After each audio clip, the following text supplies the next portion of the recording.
நம்ம சிஎம்க்கு எவ்வளோ பெரிய மனசு பாருங்க. ஒரு சின்ன பையன், குட்டி பையன் ஆசைப்பட்டான்றதுக்காக 27,500 கோடி ரூபாய் மெகா ப்ராஜெக்ட், பல வருஷ பிளானு, பல்லாயிரம் கணக்கான ஏக்கர்ஸ் ஆஃப் லேண்டு, அவ்வளோ பெரிய ப்ராஜெக்டை வந்து ஜஸ்ட் ஒரே ஒரு அனௌன்ஸ்மெண்ட்ல வந்து அந்த ப்ராஜெக்டையே கேன்சல் பண்ணி விட்டாரு.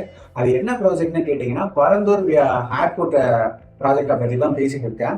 சென்னைக்கு இன்னொரு ஏர்போர்ட் தேவைன்றதுக்காக தான் இந்த பரந்தூர் ஏர்போர்ட் கிட்டேயே வந்து ஸ்டார்ட் பண்ணாங்க. சென்னையோட ஏர் டிராஃபிக்கை வந்து கண்ட்ரோல் பண்ணணும், இன்டர்நேஷனல் கனெக்டிவிட்டி வந்து இன்க்ரீஸ் பண்ணணும், கார்கோ, லாஜிஸ்டிக், இண்டஸ்ட்ரீஸ் இது எல்லாம் வந்து டெவலப் ஆகணுன்றதுக்காக தான் இந்த ப்ராஜெக்டே வந்து ஸ்டார்ட் பண்ணாங்க. அப்படி இருந்தும் ஏன் வந்து நம்மளுடைய சிஎம் வந்து இந்த ப்ராஜெக்டே கேன்சல் பண்ணிட்டாரு அப்படின்னு கேட்டிங்கன்னா, ராகுல் என்ற குட்டி பையன் வந்து என்ன சொல்லியிருக்கான் அப்படின்னா, எங்களுக்கு ஏர்போர்ட்லாம் தேவையில்லை, நாங்களாம் ஏரோப்ளைனை ஓட்ட போகிறோம், எங்களுக்கு விவசாய நிலத்தை வந்து பாதுகாத்து கொடுத்தாலே போதும் அப்படின்னு சொல்லிட்டு அவன் சொல்லியிருக்கான். அது வந்து நம்மளுடைய சிஎம் மனசுல ஆழமா பதிஞ்சிருக்கு. அதுக்காக வந்து என்ன பண்ணிட்டு இருக்காங்கன்னா, அந்த ப்ராஜெக்டே வந்து டிராப் பண்ணிட்டு இருக்காரு. ரீசன் கேட்டதுக்கு எனக்கு வந்து ரீசன் என்ன சொல்லியிருக்காருன்னா, விவசாய நிலங்கள் வந்து பாதுகாக்கப்படணும், விவசாயிகள் பாதுகாக்கப்படணும், புற நிலங்கள்லாம் வந்து பாதுகாக்கப்படணும், நீர்நிலைகள் வந்து பாதுகாக்கப்படணும், அதுக்காக வந்து நான் இந்த ப்ராஜெக்டை வந்து டிராப் பண்றேன் அப்படின்ற மாதிரி சொல்லிட்டாரு.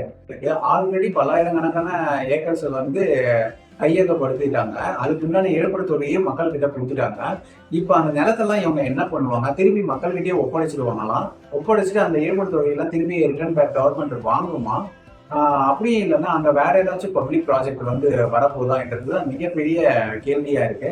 மட்டும் இல்லாம நம்ம சிஎம்ஏ என்ன சொல்லியிருக்காருன்னா, ஏர்போர்ட் தேவை இல்லை அப்படின்னு நான் சொல்லலை, அட் த சேம் டைம் வந்து பரந்தூர்ல வேண்டாம் அப்படின்ற மாதிரி சொல்லியிருக்காரு. ஸோ இப்போ பரந்தூர்ல வேண்டாம் அப்படின்னா வேற எங்கேயாச்சும் நமக்கு சென்னைக்கு 2வது ஏர்போர்ட் வருதுன்னு வச்சுக்கோங்க, அங்கேயும் நம்ம போய் வந்து லேண்டை சூஸ் பண்ணணும், சைட்டை வந்து சர்வே பண்ணணும், என்விரான்மெண்ட் கிளியரன்ஸ் வாங்கணும், ஏர்போர்ட் அத்தாரிட்டி கிட்ட வந்து பெர்மிஷன் வாங்கணும், இவ்வளோ விஷயங்கள் இருக்கு. அது மட்டும் இல்லாமல் பல்லாயிரக்கணக்கான ஏக்கர்ஸ் ஆஃப் லேண்ட் வந்து திருப்பி நம்ம வந்து கையகப்படுத்தணும். அங்கேயும் ஊர் மக்கள் இருப்பாங்க, அங்கேயும் விவசாயிகள் இருப்பாங்க, அங்கேயும் விவசாய நிலங்கள் இருக்கும், அங்கேயும் நீர்நிலைகள் இருக்கும். ஸோ பரந்தூர்ல இருக்கக்கூடிய விவசாயிகளை மட்டும் பாதுகாக்கணுன்றதுக்காக இன்னொரு ஊர்ல போயிட்டு நம்ம கையகப்படுத்த முடியாதுல்ல. இது மிகப்பெரிய ஒரு கொஸ்டின் மார்க்காகவே இருக்கு. அது மட்டும் இல்லாம இன்னைக்கு சட்டமன்றத்துல நம்மளுடைய அமைச்சர் ஆதவ் அர்ஜுனா வந்து ஒரு விஷயத்த சொல்லியிருக்காரு. அது என்னன்னா, இந்த பரந்தூர் விமான நிலைய திட்டம் வந்து பப்ளிக் டீடைல் ரிப்போர்ட்டா வரதுக்கு முன்னாடியே சில அரசியல் கட்சி சார்ந்த நபர்கள்லாம் என்ன பண்ணியிருக்காங்கன்னா, அந்த பரந்தூர்ல சுத்தி இருக்கக்கூடிய நிலங்கள்லாம் ஆல்ரெடி ரியல் எஸ்டேட்ல வந்து பயங்கரமா இன்வெஸ்ட் பண்ணியிருக்காங்க.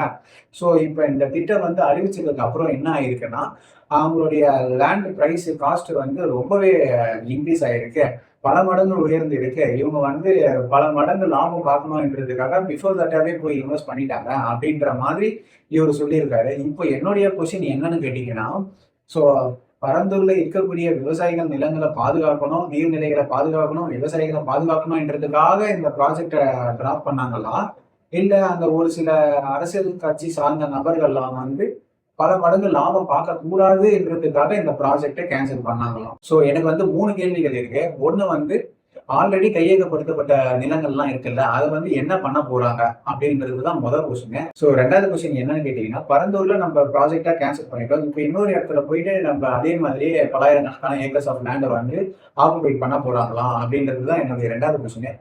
3வது கொஸ்டின் என்னன்னா, நிஜமாவே விவசாயிகளை பாதுகாக்கணும், விவசாய நிலங்களை பாதுகாக்கணும், நீர்நிலைகளை பாதுகாக்கணும் என்றதுக்காக இந்த ப்ராஜெக்டை டிராப் பண்ணாங்களா, இல்ல அந்த பண முதலைகள்லாம் பல மடங்கு பணத்தை லாபம் பார்க்க கூடாது என்றதுக்காக ஒரு அரசியல் காழ்ப்புணர்ச்சிக்காக இந்த ப்ராஜெக்டை வந்து கேன்சல் பண்ணாங்களா என்றதுதான் என்னுடைய கேள்வி.